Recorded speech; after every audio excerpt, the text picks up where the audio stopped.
She stood in the grand candle-lit drawing-room of Thornfield Hall, a glass of untouched champagne growing warm in her hand, and realized she had become invisible. Guests drifted around her like water around a stone. Someone laughed too loudly near the fireplace. Somewhere a string quartet played a waltz she had once loved. Her husband, Alexander Montclair, the Duke of Thornfield, stood only 10 feet away, his back half turned to her, deep in conversation with the beautiful widow Lady Beatrix Farrow. He had not looked at her in over an hour. Not a glance. Not a single word spoken in her direction. She might as well have been a piece of furniture draped in silk. 3 years of marriage, and tonight she finally felt the truth settle into her bones. She was not a wife. She was an arrangement, a signature on a contract, a duty fulfilled. She set the champagne down carefully on a passing tray and walked out of the drawing room.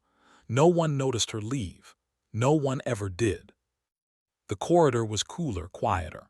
Her slippers made no sound on the marble floor.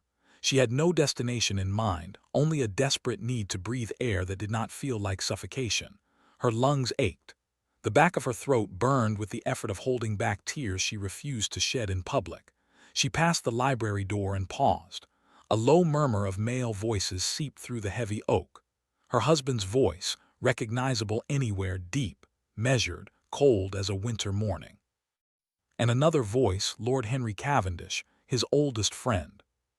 She should have walked on. She knew she should have walked on.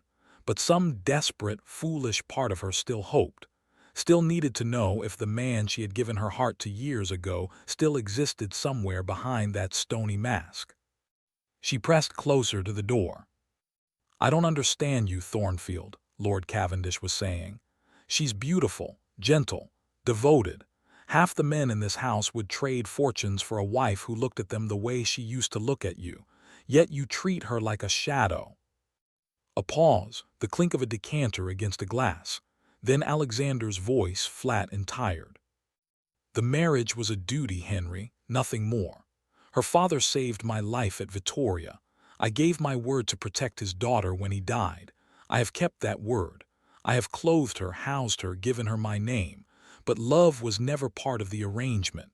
She is a debt I honor. That is all she will ever be." The words did not crash into her. They drifted down like ash after a fire. Quiet, soft, final. Isadora Lennox, Issa, her father had called her. The girl who once laughed too loudly and danced barefoot in the garden, stood in the corridor of her husband's estate and felt the last ember of hope inside her chest extinguish forever. She did not cry. She did not run. She simply turned and walked to her chambers, her back straight, her face still. That night, she lay in the wide, cold bed and stared at the ceiling until dawn painted the curtains pale gold. By the time the first birds sang, she had made a decision. She would not beg for love. She would not wait for it. She would become what he thought she already was, a ghost in his house, and she would find a way to live without him. The morning after the dinner, Isadora woke early and dressed without ringing for her maid. She chose a simple gray gown, practical and soft, nothing like the silks and jewels she had worn to please a man who never noticed. She pinned her dark hair herself and looked at her reflection. The face that stared back was still young, still had clear hazel eyes and a mouth made for smiling. But the light inside those eyes had dimmed. She took a long breath and went downstairs. The Duke was already in the breakfast room, seated behind his newspaper like a marble monument. A plate of untouched toast sat beside his coffee. He did not look up when she entered. She had once filled the silence with cheerful chatter, asking about his day, telling him small stories from the village, trying to coax a smile. That morning she said nothing. She poured herself tea, took a slice of bread, and sat at the far end of the long table. The silence stretched like a held breath. He still did not look at her. She ate slowly, and for the first time in years she did not feel the desperate urge to fill the quiet. After breakfast, she went to the estate steward's office. Mr. Harris was a kind, aging man who had served the Montclair family for decades. He looked up, startled, when the Duchess herself appeared in his doorway. "Your Grace," he said, half rising, "is something amiss?" "No, Mr. Harris. she smiled, a small genuine thing that felt foreign on her face. "I have come to ask for your help. I wish to understand the estate, the farms, the tenants, the accounts. I want to learn how I might be useful." He blinked, then a slow warmth spread across his weathered features. "It would be an honor, Your Grace." From that day forward, Isadora began to build a new life. She rode out to the tenant farms, mud on her boots, a notebook in her hand. She listened to the farmers' wives talk about the need for a new well and the children who had no schoolroom. She organized repairs, wrote letters, arranged for a midwife to be available to the farthest cottages. She visited the sick, held the hands of the elderly, remembered the names of every child.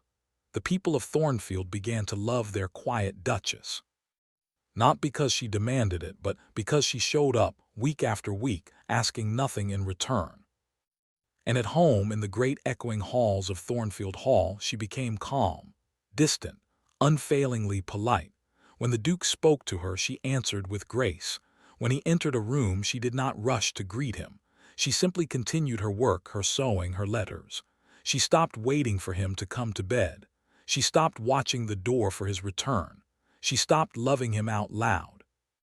The change took root so slowly that Alexander did not notice at first. He was a busy man after all, Parliament, estate business, the endless demands of his title.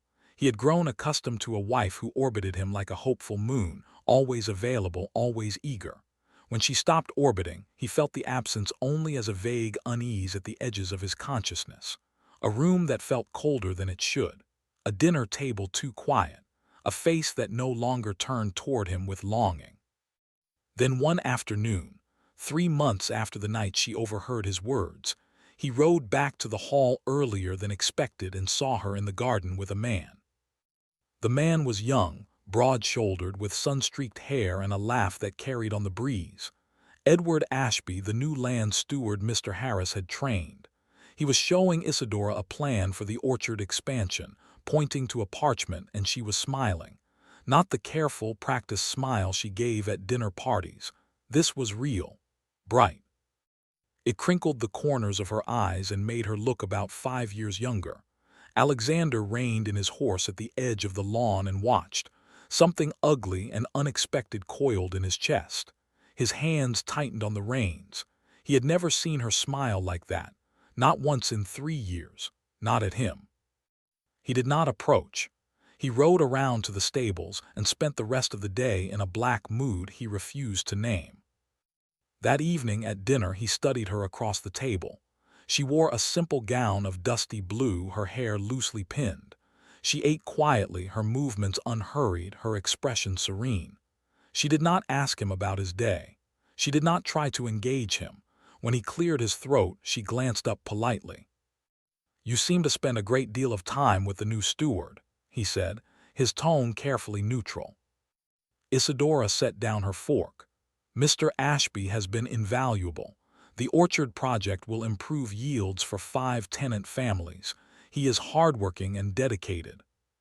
He is also unmarried and far too familiar with my wife." The air in the dining room chilled. Isadora looked at him for a long moment, and something in her gaze made him feel suddenly, inexplicably small. "I was not aware you had any interest in how I spend my time," she said quietly. "You have made it abundantly clear that my presence in this house is a matter of obligation. I am simply trying to make myself useful. Mr. Ashby assists me in that. I assure you, his conduct has been entirely proper." She rose from the table, her meal unfinished. "Now, if you will excuse me, I have letters to write. Good evening, Your Grace." She left him sitting there, alone with the candles and the cold remnants of a meal neither of them had eaten.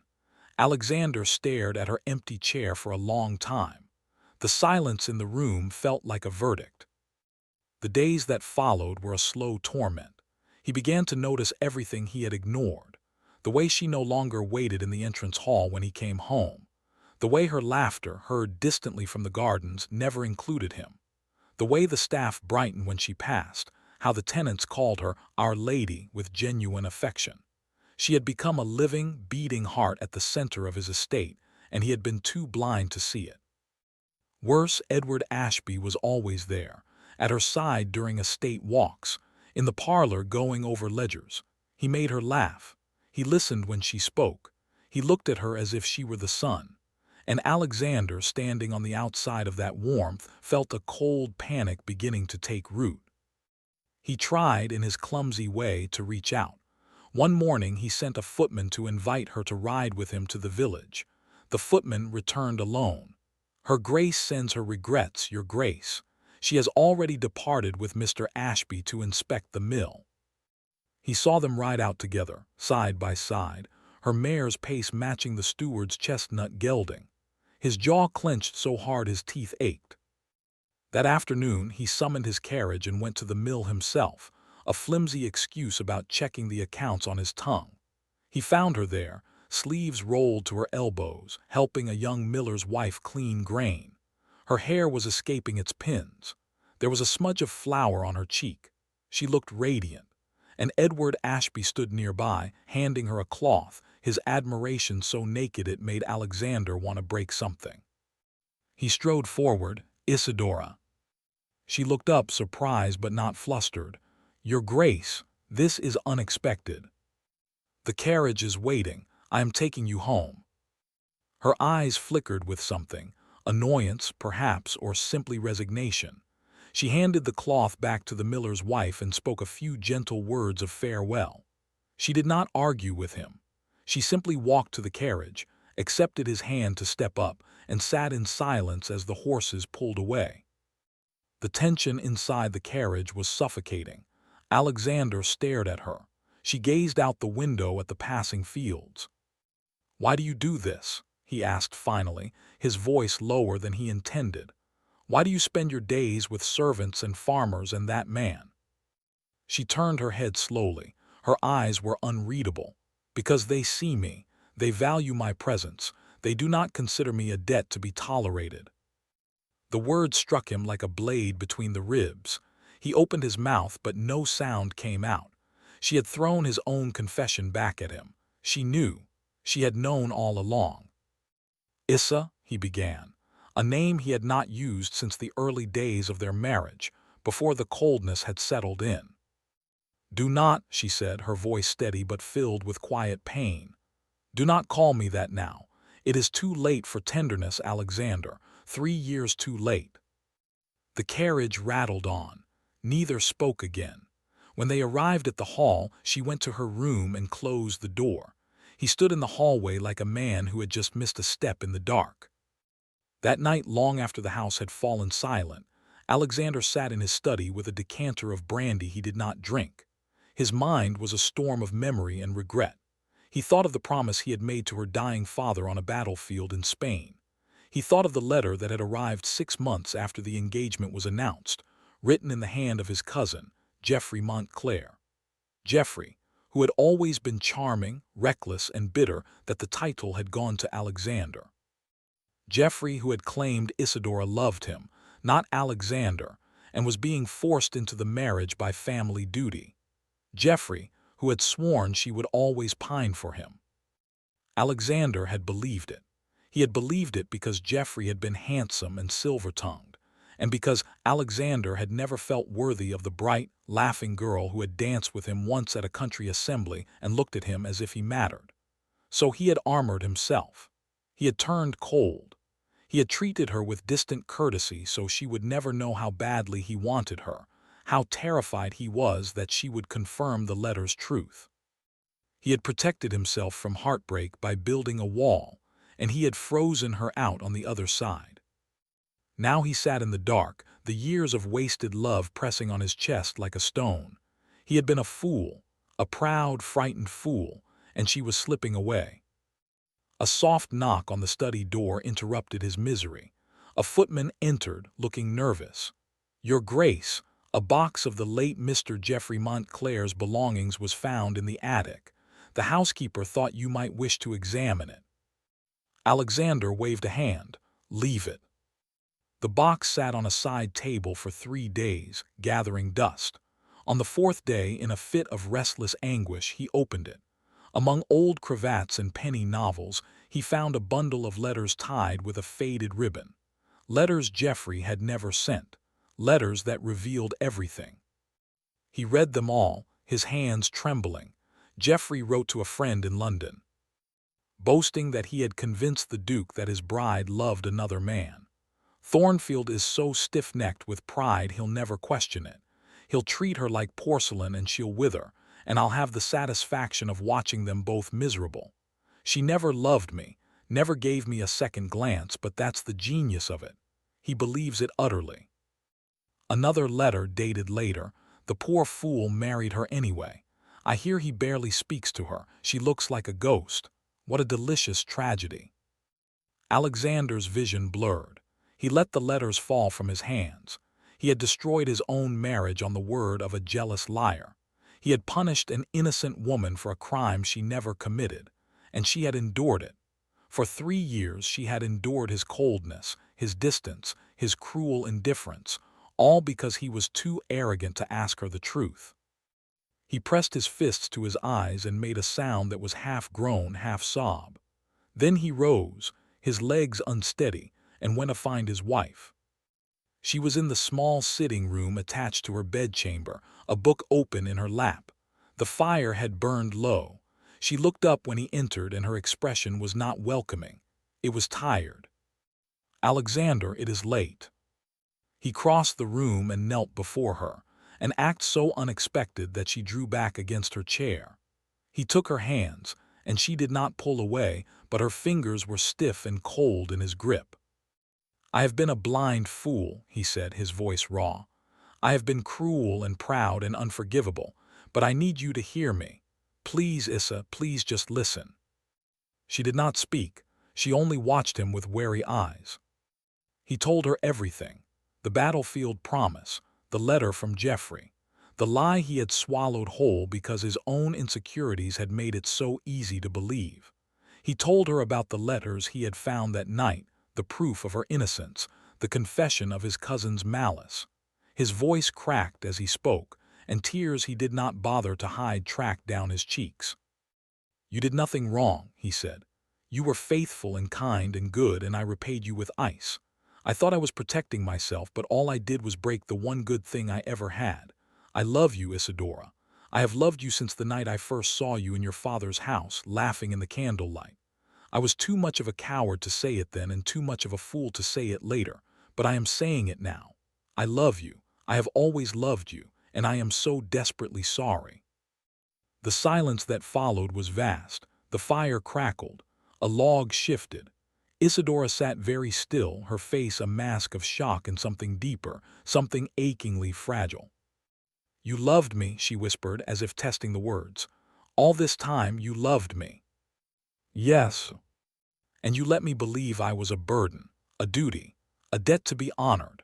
Her voice trembled, and a single tear slipped down her cheek. "You let me stand in a room full of people and feel utterly, completely worthless. You let me wake up every morning and die a little more inside because I thought you could not bear the sight of me." He bowed his head over her hands. I know what I did. I will never forgive myself." She pulled her hands free. He felt the loss like a physical wound. She stood and walked to the window, her back to him, her arms wrapped around herself. He remained on his knees, not daring to rise. "I loved you so much, Alexander," she said, her voice breaking. "Every cold glance, every silence, every dinner where you never looked at me, it felt like dying. And I kept hopping. For years I kept hopping. Until that night in the corridor when I heard you say I was a debt. That night something in me just stopped." He flinched. "I remember that night. I should never have spoken those words. They were not true. They were never true." She turned to face him, and her face was wet with tears. "Then why did you say them?" "Because I was afraid.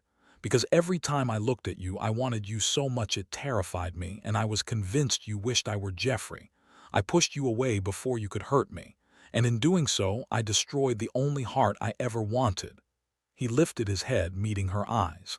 "Tell me it is not too late. Tell me there is still something left to save." She looked at him for a long, long moment. The firelight flickered across her face, illuminating years of loneliness, years of quiet endurance. Then she took a shaky breath. I do not know if I can trust you again. I do not know if my heart can open itself to that kind of pain. I have just learned to live without hopping, Alexander. I have just found a way to be whole on my own. I am terrified of letting you back in. He rose slowly, not approaching her. I understand, and I will not pressure you. I have no right, but I will spend every day of the rest of my life trying to earn your trust if you will let me. I will wait. I will wait forever.